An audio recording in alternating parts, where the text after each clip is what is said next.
webinar is going to be recorded. So if you chat any questions in the chat box, just know that that will show up in a recording. Everybody's line is muted, so we will have a few minutes at the end to address any questions that you put in the chat box, and I will read them out loud for the benefit of people that are on the phone. So without further ado, thank you so much for joining us. I'm going to read the bios of our two presenters. We have Jared Elsley, who directs the Services and Support Unit of Meharry's Office for Research. He is an English major turned bioethicist and research administrator. He is also Meharry's backbone liaison to ACE Nashville and co-chair of the Continuous Data Collection and Quality Improvement Work Group. He maintains that the only path to eliminating health disparities is through preventing systematic adverse childhood experiences. Then we also have with us Jennifer Trail, who is the ACEs Prevention Coordinator for the Metro Public Health Department in Nashville, where she leads the development and implementation of public health strategies to prevent and mitigate the lifelong impact of adverse childhood experiences in this role. Adverse childhood experiences. In this role, Jennifer coordinates much of the work of All Children Excel Nashville, or ACE Nashville, a collective impact initiative focused on linking and leveraging resources to promote trauma-informed systems change in Nashville. Previously, Jennifer was the Director of Programs at the Family Center, an agency that works to reduce the impact of ACEs through parent education. So I'm going to unmute our two presenters and let them take it away. Thank you, Jen. This is Jared, and I am hopeful that if folks cannot see the slides, they'll let us know. ACE Nashville is the collective impact initiative that we are representing, and the purpose, the mission of ACE Nashville is to prevent and mitigate the lifelong impact of childhood adversity to improve the safety, health, and prosperity of our community so that we can become a safe, stable, and nurturing community for all. In alignment with the Building Strong Brains initiative for the state of Tennessee, I'm sure several of you are probably familiar with this slide. This is the statewide framework that it works from the philosophy out to the professional practice and all the different sectors that will be required to play a role in changing the outcomes for children and families and adults in Tennessee. We at ACE Nashville have worked to align our local work with the statewide effort. And thus our presence here today. ACE Nashville brings in the guidelines from the CDC and other national initiatives. Locally, our original motivation for this came out of the Community Health Improvement Plan from a couple of cycles ago at the Nashville leadership, Davidson County leadership. And that led to a consensus of leaders for Nashville that had an interest in public health initiatives here in Tennessee.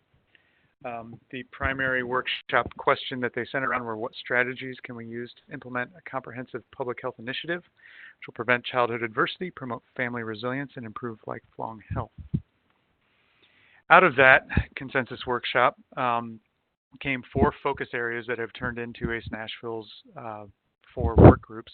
The Trauma-Informed Care Work Group, the Policy Advocate for Policy Change was one of the initiatives that came out of this. It turned into the Policy and Advocacy Work Group, Parent Community Education and Engagement, and then the Continuous Quality Improvement, which includes all the data work. We just call it CQI because it's too many words for a work group.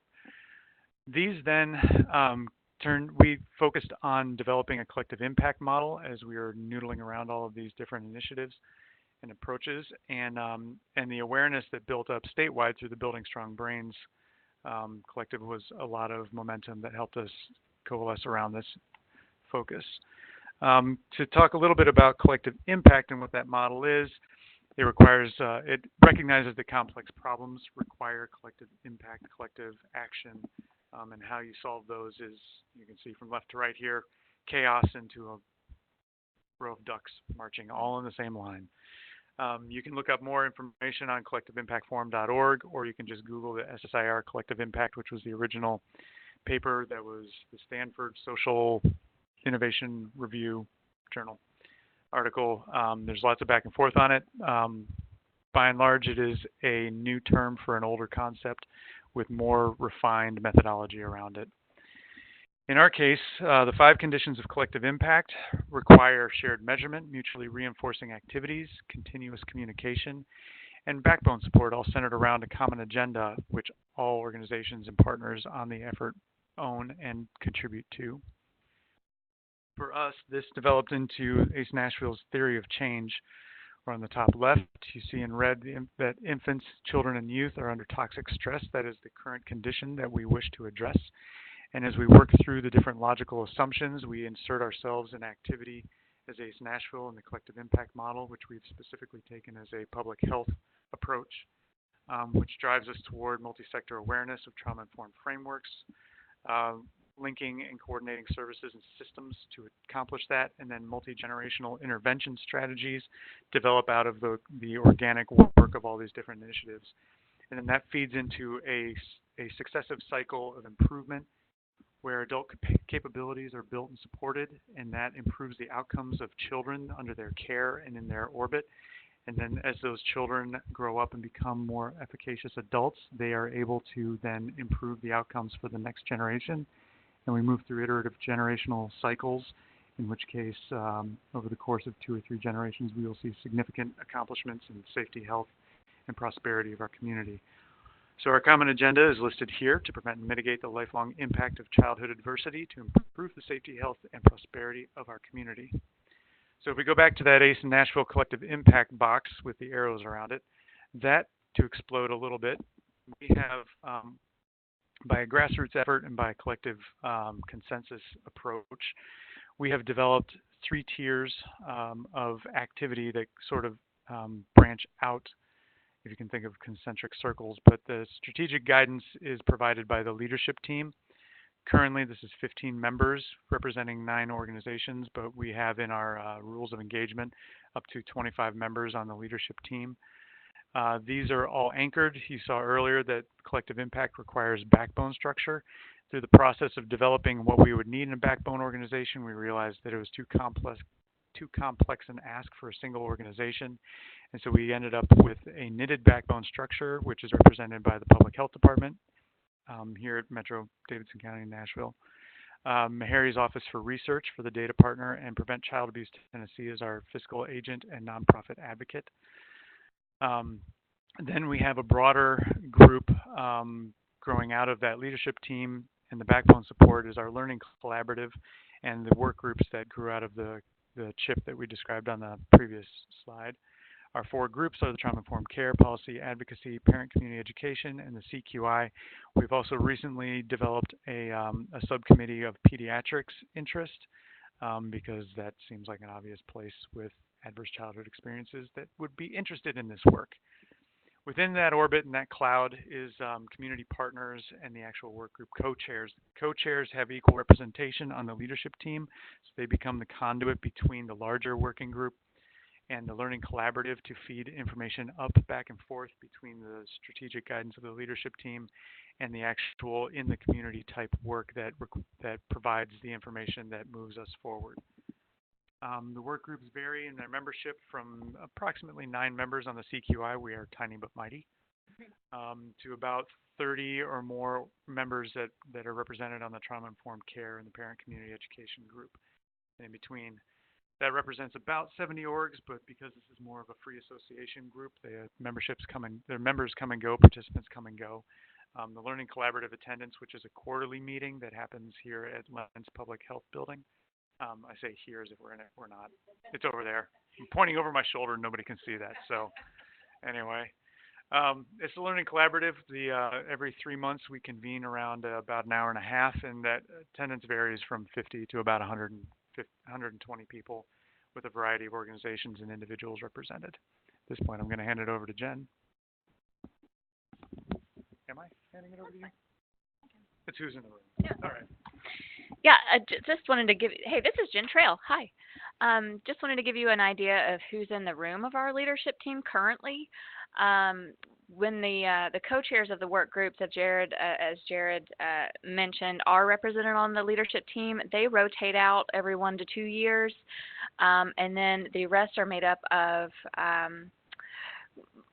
we hope for decision maker level folks from other community organizations. So we do have state government, several local government organizations represented, a couple of higher education, academic organizations represented currently, and then you can see there the community-based organizations, including the Family Center, Prevent Child Abuse Tennessee, Monroe Harding, Our Kids, and the Tennessee Justice Center. So that just gives you an idea of who's around the table at our leadership team meetings. And then Jared did already mention this, but another breakdown of our knitted backbone structure. We only solidified this at, oh gosh, last year, I think. So we're still currently, I'll go into our future goals here in a little bit, but we're currently working to continue solidifying this backbone structure by finding a funding for it, and I'll explain that a little bit more in a little bit. I wanted to touch a little on our process for decision making and how we have weaved in a culture of consensus into almost all of our leadership team, all of our work groups, and even into our learning collaborative. We have felt that using a consensus process from the very beginning has been especially helpful to move the work forward when just starting out our collaboration, but we've continued to use it. But when a collaboration has used multiple sectors and organizations that sometimes, well, or even traditionally might have been competing with each other in some ways, or just aren't historically used to communicating on a regular basis with each other, we've felt some success using a consensus process to ensure that the decisions really are owned by all of the partners in the room that are involved, and not just by the loudest voices in the room, or even just the health department or any of the backbone organizations alone. So we'll talk about the health department, Metro Health. We've actually used a facilitation that is evidence-based for a lot of this consensus, called TOP facilitation. Technology of participation is the specific name that we've used. But we've used other tools too, and sometimes we say, when we can't come to full agreement on something, then we'll go to like a straightforward voting process. But for the most part, the culture is, if everybody in the room, it's not on whether like we agree 100% on everything, but can we live with a decision process? And that has helped us in prioritizing our goals. It's helped us move forward with implementing those goals and with evaluation. And ultimately, it keeps us on track with the unity of purpose, or the common agenda that we've developed. And there's just some examples of building consensus. You can see there visually what I mean by that, because consensus can mean different things to different people. Using the process where we have all these ideas up on the wall, that's a specific example of the TOP facilitation that I mentioned. It helps represent all of the voices in the room. People can actually see their words reflected up on the board. Nothing gets lost. This has also helped with buy-in and with ownership of ideas and moving things forward. Top facilitation is just one thing. I also use Liberating Structures on a regular basis. That's a free resource that you can Google, and they have like 30 different facilitation processes or facilitation tools that you can use in your meetings. Okay, let's go into a few of the challenges that we've had over the past 4 years operating as a collective impact. The first one is ACE Nashville has operated to date with no dedicated full-time staff. This whole effort has been primarily been moved forward using in-kind work from the organizations that have been around the table, which I think is a struggle, but it's also a testament to the commitment of our participating partners. Building that trust among partners that have historically competed for funding has been a challenge as well. which I think the consensus process has helped with, but then just time has helped with that as well. Relationship building takes time. You can't rush trust.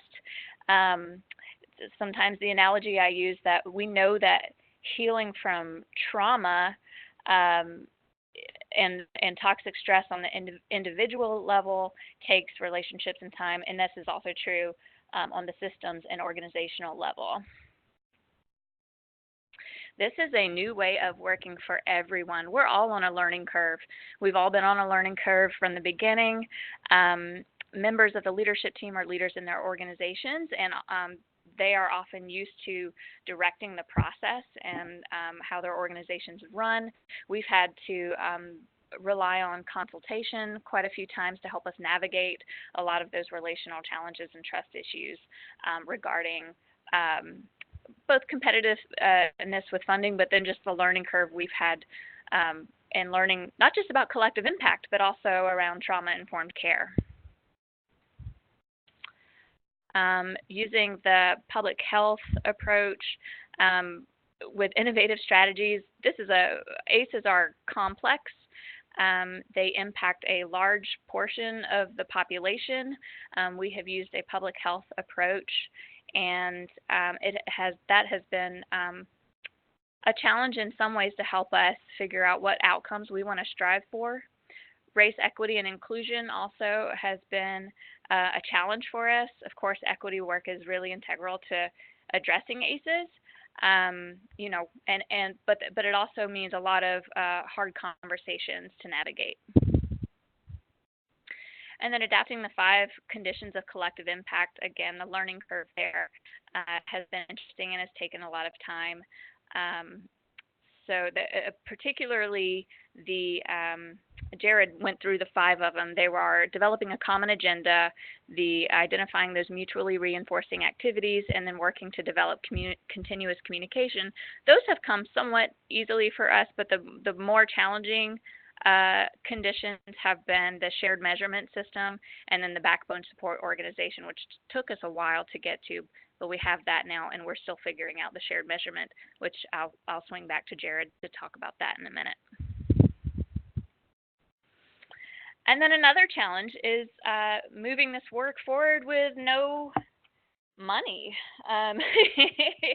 So we have had to rely a lot on the energy and the opportunity that has surrounded us. And thankfully, there has been a whole lot of both of those things. And to be perfectly honest, the lack of money hasn't always been necessarily a bad thing, because it's allowed partners to come around the table with their passion for the project.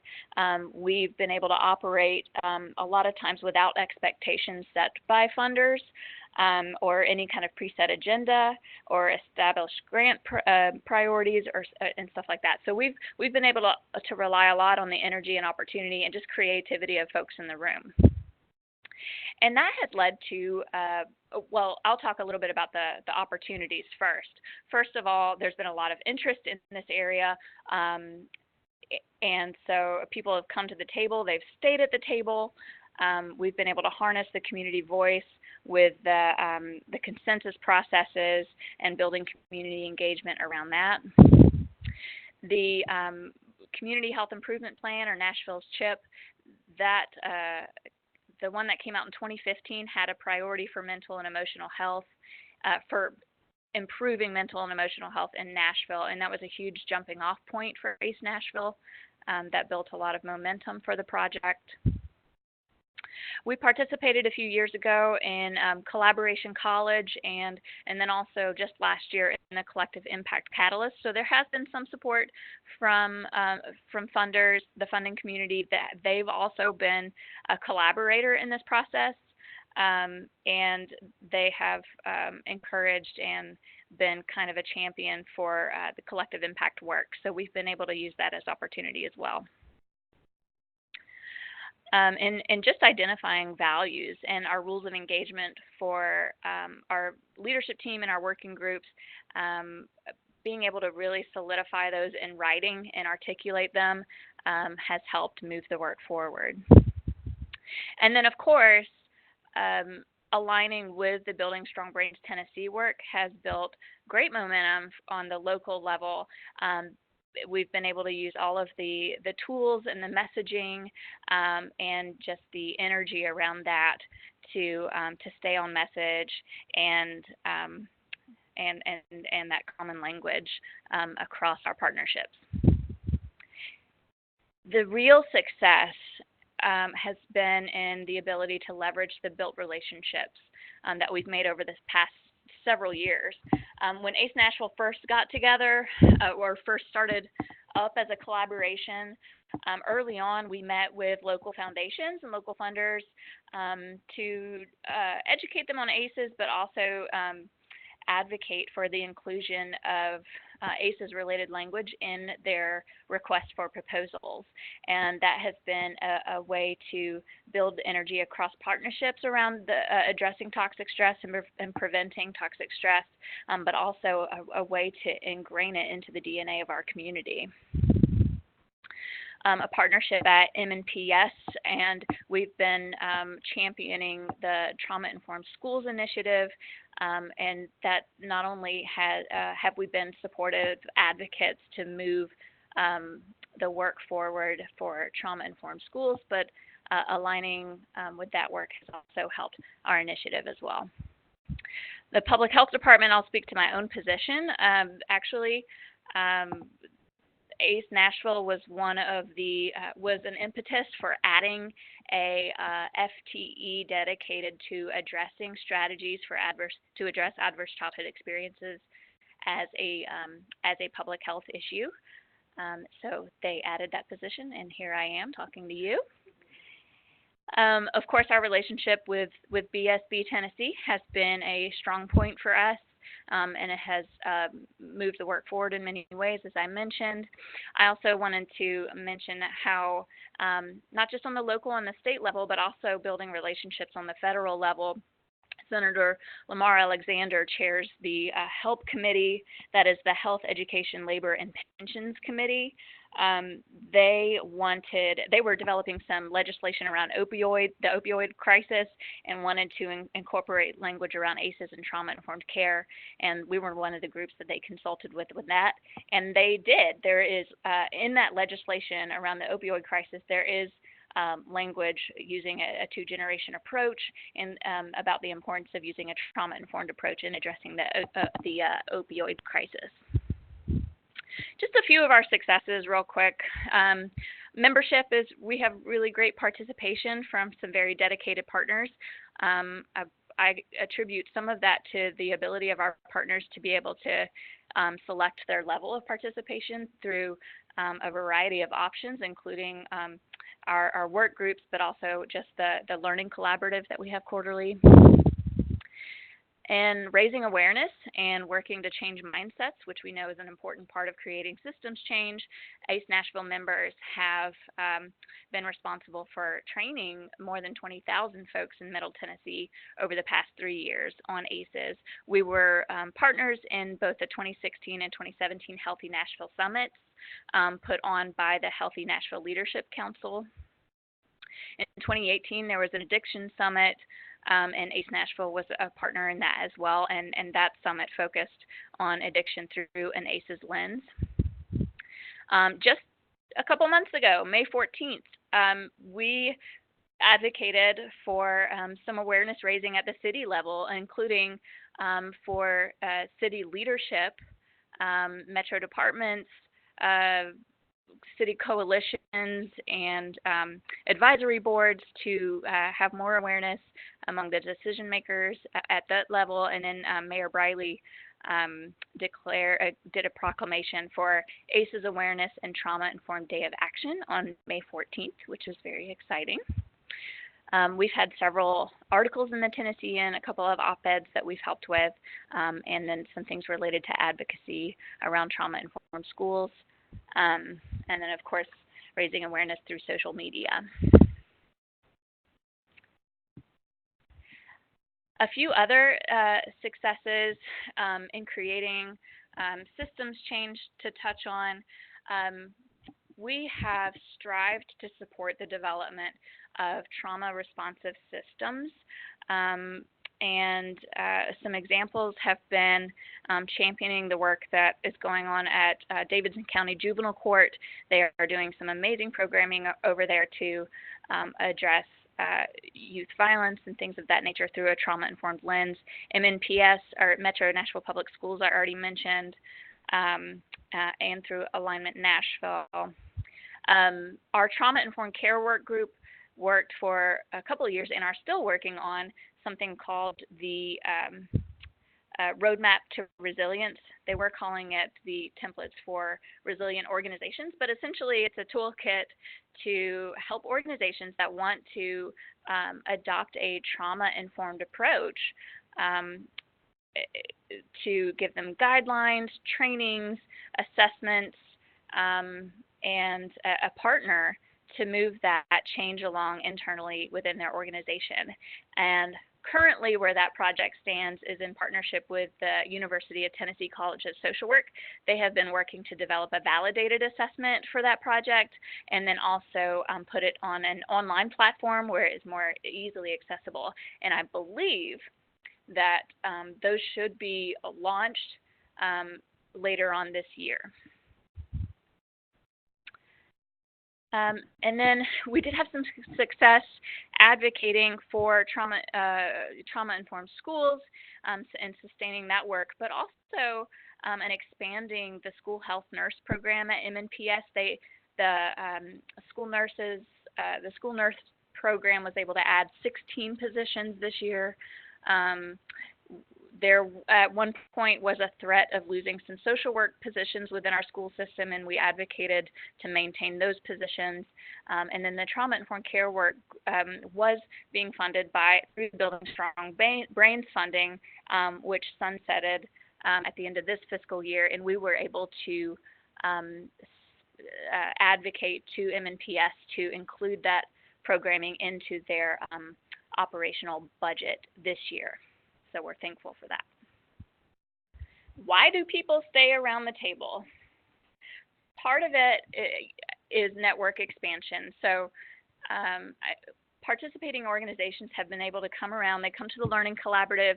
They come to the work groups, and they participate. And they, I think, over time have been able to see how cultivating trust among those partners and building those relationships and being linked into this flow of information that comes through ACE Nashville has benefited them towards their individual goals as well. So not only are we working towards this greater common agenda where all of our arrows are moving in the same direction, but it's also, I think, been beneficial for partner organizations as they've been moving towards their own individual goals as well. And then finally, just wanted to touch on some of our goals for the upcoming couple of years.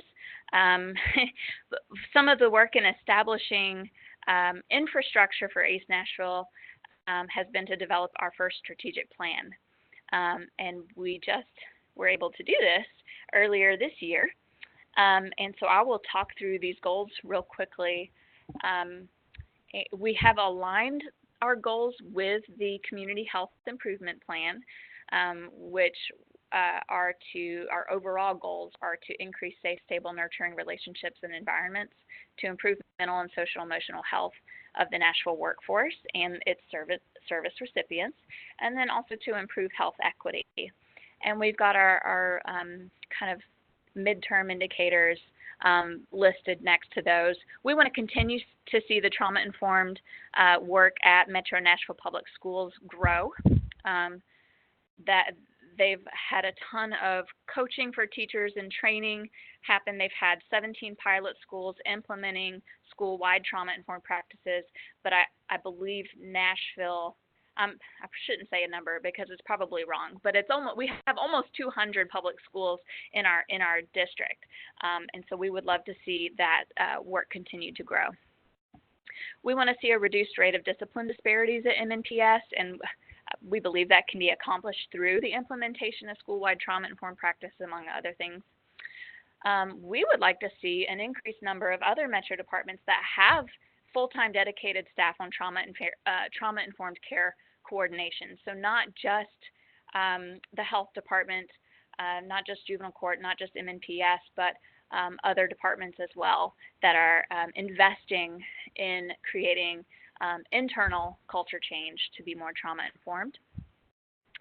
And then a new issue for us is to turn our lens a little more to the 0 to 5 group. I think this is a problem across Tennessee, but it is certainly also a problem in Nashville-Davidson County, where families are struggling to access high quality and affordable child care. And so we're taking a deeper dive into looking at that and where, from an advocacy and a policy level, can ACE Nashville play a role to increase access to that needed service. We want to continue seeing an increased number of government and nonprofit entities that are adopting a trauma-informed approach. This can be supported through the Roadmap to Resilience that the Trauma-Informed Care Group developed, or in other ways as well. We want to continue increasing involvement in ACE Nashville from underrepresented sectors, expanding to be more inclusive of the pediatric sector was one way to do that, and we have several other sectors identified that we want to bring into the fold. Continuing to increase public awareness of ACE's resilience, and I actually probably should add trauma-informed care on there. And improving health equity, we want to see an increased delivery, and we want to help facilitate the increased delivery of resources in high-need communities that are informed by those communities. And so we want to facilitate that process, and we have several strategies figured out that we want to work towards to do that. And then this last piece, I'm going to hand the mic back to Jared to talk about the data sharing real quickly. Thanks. So if we go back a slide here to the staying power and what's in it for me, one of the things that we started thinking about early on as we looked around the table and saw the different government agencies, the different nonprofits, and the academic partners that were there. And at the beginning, there were actually, I believe there were a couple of for-profit businesses that had lended a hand with getting us up and running. And as we were looking around and everyone was concerned, thinking about what the issues around adverse childhood experiences and toxic stress are and how they impact so many different sectors of society and the outcomes that everyone is concerned about, whether you're concerned about public health initiatives, whether you're concerned about child well-being, whether you're concerned about the economic trajectory of your community, where do the pockets of poverty lie, how do we better serve, as an organization, how do we better serve the clients, the patients, the participants, the customers, the folks that we're here to support. A lot of times the question is, well, if I only had this bit of information, if I only knew this about my customer or my client or my patient, I would be able to do a better job providing my service to them. And as we started realizing that from an organizational standpoint, of course, also with the recognition that one of the central components of collective impact is shared data and communication around that, we started thinking about how we were going to communicate that data between the different organizations. At Meharry, and what got me involved with this and bringing us to the table with the larger group was just several years ago, we started working on a data science center that was going to work to create interoperability between the electronic health records of Meharry Medical Group and our clinical practices and the Safety Net Index Hospital that we are anchored to as a medical teaching school to Metro General Hospital. And so the data center was to bring in the principles and frameworks of big data in order to accomplish that. And as we started looking at what Meharry's mission was to eliminate health disparities, my work and my exposure to ACE Nashville and the science around toxic stress and that really convinced leadership at Meharry that if we cannot eliminate or substantially reduce childhood adversity from the science, we won't be able to eliminate health disparities, because a lot of the adult conditions, the chronic conditions, as I'm sure you are all aware, grow out of the things that happen to us in childhood. And so with that in mind, and the question of how many people are we serving as an organization, and where else are they getting service, and can we better coordinate the service the community provides, and can we identify gaps better, we started thinking about how we can leverage our data science center to support the cross-sector data sharing work. Now, as we started implementing what that might look like, we realized it was a little cart before the horse in the early years of this discussion, because then the question came up of, well, what do you want to measure? What are your outcomes? What are your KPI? How do you know that you're getting there? How are you going to measure? All the things that program evaluators talk about, a lot of what epidemiology is focused on, and what public health requires. And so from that standpoint, the work of the CQI and the work of Meharry and the Data Science Institute became a bit more of the supporting the infrastructure, and then the consensus work and the strategy retreats and the strategic planning that ACE Nashville went through in the last several years has really done a lot to build the framework of the house. If we're going to, belabor the building strong brains analogy, that we built the house now, and we're just about ready to turn on the electricity and the water and let all the data flow through the pipes. But it's taken a lot of time and a lot of trust to work through this. So establishing our plan for data sharing is very close to being finished. And what we're going to look forward to is sort of a coalition of the willing from the groups that are already at the table here, that organizations who we've been sitting across the table from each other for the last 3 or 4 years, and now we're starting to ask, well, you know what? It makes sense. We refer a lot of our users to your services. It'd be nice to know what the long-term outcomes are for those. Do you have long-term outcomes for your clients and users? And then organization X will say, well, no, actually we don't, but we think that organization Y has this information. Well, if they have that and we have this, then how do all of us work together to share this information securely, safely, legally, and actually, and protect the privacy of our users? Are you governed by CFR 42? Are you governed by HIPAA? Are you governed by FERPA? Who are our partners at the table, and what are the concerns that they have? So at this point, the Data Science Institute at Meharry is supporting the work of that structure within ACE Nashville to start sharing data about population level outcomes, understanding who's being served across different sectors, where our gaps of service are, and then being able to track long-term outcomes 2 or 3 years from now, having a system in place for that. So a lot of it goes into the nuts and bolts where nerddom lives, and that's where I feel more comfortable in trying to communicate that with folks in the social work world or in the patient care world. So trying to translate the priorities of public health versus clinical care is always the point of navigation between, well, this is what's important for the population. This is important for the client that's right in front of me. So where does that tension live? And that's, as a bioethicist, that's where I'm comfortable talking. Because that's always where the rubber meets the road, because you can't get to population health if you don't address individual health. But prioritizing individuals over the population, it's always a difficult place to be. So yeah, we're close to turning that on, and if you have more interest in the very geeky parts of that, I can bore you to tears or excite you to complete happiness. Look us up and look up acesconnection.com, I think, and you can find ACE Nashville. We have a little corner over there on that social network platform that you can look up contact information and find out a little bit more about the work groups. I think we're still doing pretty good on time, and let's see here. Yep, we're out of slides. So for the folks that are on here for chatting, we are ready to answer all of your questions. Oh, man, I have such affection for these two. We have been through a lot together. So just full disclosure, I'm a part of the ACE Nashville leadership team as well. Before we start taking questions, please do use your chat feature. If you hover your mouse or across the screen, you'll see a little something that looks like a little thought bubble or a chat bubble. If you click on that, it'll bring up the chat and allow you to start chatting questions. And I will, for the benefit of the folks that are on the phone, I will read the questions aloud. So while folks are thinking about what they want to ask or typing what they want to type or ask, I want to talk a little bit about some other work that's happening across the state that's similar.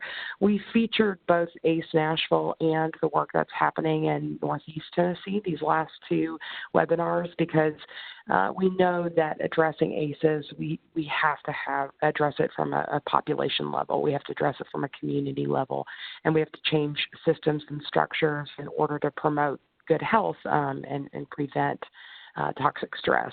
So if you aren't aware of the fact that we have something called knowledge mobilization teams across the state, then now you are.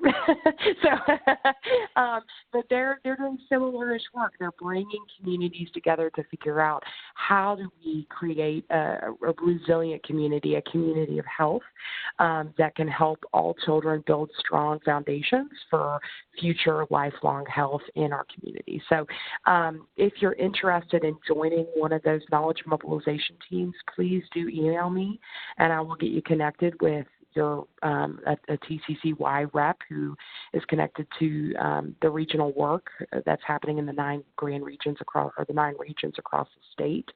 And so, without further ado, if there's any questions, I don't see any popping up right now. You can ask them. You're making me sad. Please ask some questions.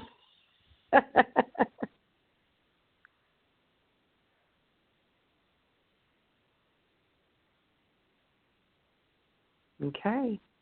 Well, I'm not seeing any, so I'm going to go ahead and